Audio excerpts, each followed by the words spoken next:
దేవుని మాటలు వింటున్న ప్రతి ఒక్కరికి యేసు ప్రభు వారి పేరిట శుభములు, వందనాలు. ఈరోజు మనం మాట్లాడబోయే అంశం లేదా తెలుసుకోబోయే అంశం యేసు ప్రభు వారి చేత ఎన్నుకొనబడిన శిష్యుల పేర్లు. యేసు ప్రభు వారి చేత ఎన్నుకొనబడిన శిష్యుల పేర్లు. మనకు మత్తయి సువార్త 10వ అధ్యాయం 2 నుంచి 4 వచనాల్లో, మార్కు సువార్త 3వ అధ్యాయం 14 నుంచి 19 వచనాల్లో, లూకా సువార్త 6వ అధ్యాయం 13 నుంచి 16 వచనాల్లో మనకి వారి పేర్లు చూడగలం బైబిల్లో.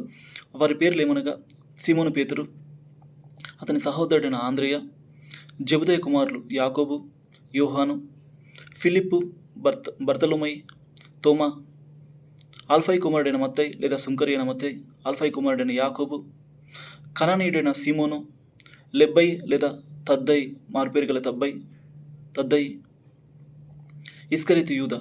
ఈ 12 మంది శిష్యులు యేసుప్రభు వారి చేత ఎన్నుకొనబడిన వారు. ఖచ్చితంగా మనకు వారి పేర్లు నోటెడై ఉండాలి. మన పిల్లలకు నేర్పియాలి.